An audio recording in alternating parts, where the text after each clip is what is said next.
ಸ್ನೇಹಿತರೆ, ಈ ಪಕ್ಷಿಗಳ ಬದುಕಿನ ಕಥೆಯನ್ನು ನಮ್ಮ ಬದುಕಿಗೆ ಹೋಲಿಸಿಕೊಂಡು ನೋಡಿದ್ರೆ ಪ್ರತಿಯೊಬ್ಬರಿಗೂ ಈ ಕತೆ ಒಂದು ಹೊಸ ಫೀಲ್ ಅನುಭವವನ್ನು ಕೊಡುತ್ತೆ. ಒಂದು ಕಾಡಿನಲ್ಲಿ ಎರಡು ಪುಟ್ಟ ಲವ್ ಬರ್ಡ್ಸ್ಗಳಿರುತ್ತವೆ. ಅಲ್ಲಿ ಪ್ರತಿದಿನವೂ ಅವು ಒಟ್ಟಿಗೆ ಆಟ ಆಡ್ತಾ ಇರುತ್ತವೆ.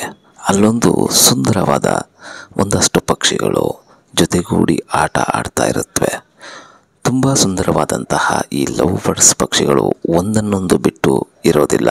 ಸದಾಕಾಲವು ಜೊತೆಯಲ್ಲೇ ಆಹಾರವನ್ನು ಹುಡುಕುತ್ತಾ ಜೊತೆಯಲ್ಲೇ ಕೂಡಿ ಬಾಳುತ್ತಾ ಇರ್ತವೆ. ನಂತರ ಅವು ಆಗಾಗ ಸಂತೋಷದಿಂದ ಆಕಾಶದ ಎತ್ತರಕ್ಕೆ ಹಾರುತ್ತಾ ನಗುತ್ತಾ ಅವರದ್ದೇ ಆದ ಸ್ವತಂತ್ರವಾದ ಪ್ರಪಂಚದಲ್ಲಿ ತೇಲುತ್ತಾ ಇರುತ್ತವೆ. ಒಮ್ಮೆ ಹೆಣ್ಣು ಪಕ್ಷಿಗೆ ಬೇರೊಂದು ಪಕ್ಷಿ ಆಟ ಆಡುವಂಥ ಸಂದರ್ಭದಲ್ಲಿ ಅದನ್ನು ಕುಕ್ಕಿ ಅದರ ಕಾಲಿಗೆ ಗಾಯ ಮಾಡಿಬಿಡುತ್ತೆ. ಆಗ ಅದರ ಪ್ರೀತಿಯ ಗಂಡು ಪಕ್ಷಿ ಅದನ್ನು ನೋಡಿ ಆ ಬೇರೊಂದು ಪಕ್ಷಿಯಿಂದ ಅದನ್ನು ರಕ್ಷಿಸುತ್ತೆ. ಆ ಗಂಡು ಪಕ್ಷಿ ಸದಾಕಾಲವೂ ತನ್ನ ಹೆಣ್ಣು ಪಕ್ಷಿಗಾಗಿ ಅದರ ನೆರವಿಗಾಗಿ ಜೊತೆಯಲ್ಲೇ ಇರುತ್ತೆ. ಈ ಸಂದರ್ಭದಲ್ಲಿ ಅದು ಸ್ವಲ್ಪ ಭಯಭೀತಗೊಂಡಿರುತ್ತೆ. ಅದಕ್ಕೆ ಈ ಗಂಡು ಪಕ್ಷಿಯೇ ಆಹಾರವನ್ನು ಪ್ರತಿದಿನವೂ ತಂದು ನೀಡುತ್ತೆ, ಗುಟುಕನ್ನು ಕೊಡುತ್ತೆ, ಅದರ ಆರೋಗ್ಯ ಸರಿ ಹೋಗುವವರೆಗೂ ಅದನ್ನು ಪೋಷಣೆ ಮಾಡುತ್ತೆ. ಕೆಲ ದಿನಗಳು ಕಳೆದ ನಂತರ ಆ ಪಕ್ಷಿ ಮತ್ತೆ ಮೊದಲಿನಂತೆ ಚೇತರಿಸಿಕೊಳ್ಳುತ್ತೆ. ಎರಡು ಪಕ್ಷಿಗಳು ಮೊದಲಿನಂತೆ ಆಟವಾಡುತ್ತಾ ಸಂತೋಷದಿಂದ ಆಕಾಶದತ್ತ ಹಾರುತ್ತಾ ನಲಿಯುತ್ತಾ ಸಂತೋಷದಿಂದ ಇರುತ್ತವೆ.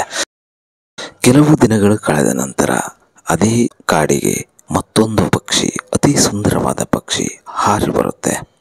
ಆ ಪಕ್ಷಿ ಅದೆಲ್ಲಿಂದಲೂ ಬಂದು ಅಲ್ಲಿ ಸೇರಿಕೊಳ್ಳುತ್ತೆ. ಆ ಎರಡು ಲವ್ ಬರ್ಡ್ಸ್ ಪಕ್ಷಿಗಳ ನಡುವೆ ಅದು ಕೂಡ ಒಂದಾಗುತ್ತೆ. ಇಲ್ಲಿ ಹೆಣ್ಣು ಪಕ್ಷಿ ಆ ಗಂಡು ಪಕ್ಷಿಯ ಸೌಂದರ್ಯಕ್ಕೆ ಸೋತು ಹೋಗುತ್ತೆ. ತನ್ನ ಜೊತೆಗಿದ್ದ ಗಂಡು ಪಕ್ಷಿಯನ್ನು ಮರೆಯುತ್ತಾ ಹೋಗುತ್ತೆ. ದಿನ ಕಳೆದಂತೆ ಅದರ ಮೇಲಿನ ಪ್ರೀತಿಯನ್ನು ಕಳೆದುಕೊಳ್ಳುತ್ತೆ. ಒಮ್ಮಿಂದೊಮ್ಮೆ ಇದ್ದಕ್ಕಿದ್ದಂತೆ ಆ ಗಂಡು ಪಕ್ಷಿಯನ್ನು ಬಿಟ್ಟು ಮತ್ತೊಂದು ಹೊಸ ಪಕ್ಷಿಯ ಜೊತೆ ಹಾರಿ ಹೋಗುತ್ತೆ. ಆಗ ಗಂಡು ಪಕ್ಷಿ ಆ ಹೆಣ್ಣು ಪಕ್ಷಿ ಹಾರಿ ಹೋಗದಂತೆ ಸಾಕಷ್ಟು ಬಾರಿ ತಡೆಯೋದಕ್ಕೆ ಪ್ರಯತ್ನಿಸುತ್ತೆ. ಹೆಣ್ಣು ಪಕ್ಷಿ ತನ್ನ ಜೊತೆಗಿದ್ದಂಥ ಆ ಗಂಡು ಪಕ್ಷಿಯನ್ನು ತಿರುಗಿಯೂ ಸಹ ನೋಡದೆ ಹೊಸ ಪಕ್ಷಿಯೊಡನೆ ಹೊರಟೇ ಹೋಗುತ್ತೆ.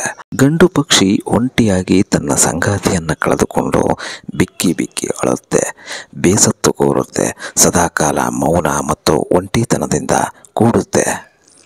ಕೆಲವು ದಿನಗಳ ನಂತರ ಆ ಗಂಡು ಪಕ್ಷಿ ಬೇಸರದಿಂದ ತಾನಿದ್ದ ಜಾಗವನ್ನು ಬಿಟ್ಟು, ತಾನು ಬೆಳೆದಂತಹ ಬದುಕಿದಂತಹ ಜಾಗವನ್ನು ಬಿಟ್ಟು ಎಲ್ಲವನ್ನೂ ತಿರಸ್ಕರಿಸಿ ಈ ಜಾಗದಿಂದ ಬಹುದೂರದವರೆಗೆ ಸಾಗಬೇಕು ಅಂತ ಪ್ರಯತ್ನ ಮಾಡಿ ಆ ಸ್ಥಳವನ್ನು ತೊರೆದು ಹೊರಟೇ ಹೋಗುತ್ತೆ.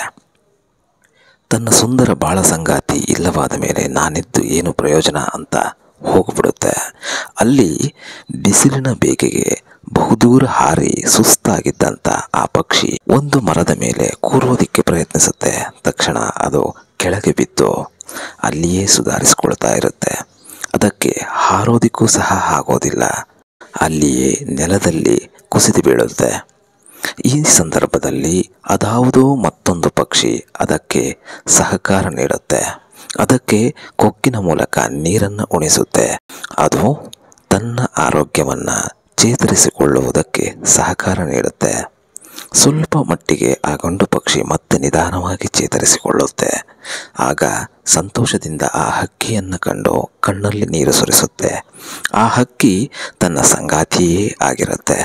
ಗಂಡು ಹಕ್ಕಿಯನ್ನು ಕಂಡು ಹೆಣ್ಣು ಹಕ್ಕಿ ಕಣ್ಣೀರು ಸುರಿಸುತ್ತೆ. ಗಂಡು ಹಕ್ಕಿ ಅದರ ಹತ್ತಿರ ಹೋಗುತ್ತೆ, ಸ್ವಲ್ಪ ದೂರ ಹಾರುತ್ತೆ. ಈ ಹೆಣ್ಣು ಹಕ್ಕಿ ತನ್ನ ತಪ್ಪಿನ ಅರಿವಾಗಿ ಅದು ಅದರ ಹತ್ತಿರವೂ ಸೇರೋದಿಕ್ಕೆ ಬಯಸದೆ ತಾನು ಮಾಡಿದಂತಹ ತಪ್ಪಿಗೆ ತಾನೇ ಪಶ್ಚಾತ್ತಾಪ ಪಟ್ಟುಕೊಂಡು ಸ್ವಲ್ಪ ಸ್ವಲ್ಪ ದೂರ ಸರಿಯುತ್ತಾ ಹೋಗುತ್ತೆ. ಆದರೆ ಅದೆಲ್ಲವನ್ನೂ ಮರೆತ ತನ್ನ ಹೆಣ್ಣು ಪಕ್ಷಿ ಸಿಕ್ಕಿದ ಖುಷಿಗಾಗಿ ಆ ಗಂಡು ಪಕ್ಷಿ ಹಳೆಯದ್ದೆಲ್ಲವನ್ನೂ ಮರೆತು ಅದರೊಟ್ಟಿಗೆ ಮತ್ತೆ ಬಾಳೋದಿಕ್ಕೆ ಆಸೆಯಿಂದ ಹತ್ತಿರ ಸೇರೋದಿಕ್ಕೆ ಪ್ರಯತ್ನಿಸುತ್ತೆ.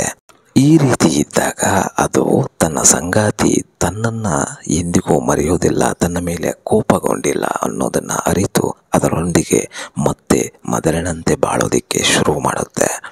ಅದು ಮತ್ತೆ ಆ ಗಂಡು ಪಕ್ಷಿಯ ಜೊತೆ ಒಂದುಗೂಡುತ್ತೆ. ಎಲ್ಲವೂ ನಗುನಗುತ್ತಾ ಮತ್ತೆ ಮೊದಲು ಇದ್ದ ಹಾಗೇನೇ ಆಗತ್ತೆ. ಅವು ಸ್ವತಂತ್ರವಾಗಿ ಮತ್ತೆ ಆಕಾಶದತ್ತ ಹಾರುತ್ತವೆ, ಜೊತೆಯಲ್ಲಿ ಕೂಡಿ ಬಾಳೋದಿಕ್ಕೆ ಶುರು ಮಾಡುತ್ತವೆ, ಮತ್ತೆ ತನ್ನ ಕಾಡಿಗೆ ಮರಳಿ ಹೋಗುತ್ತವೆ.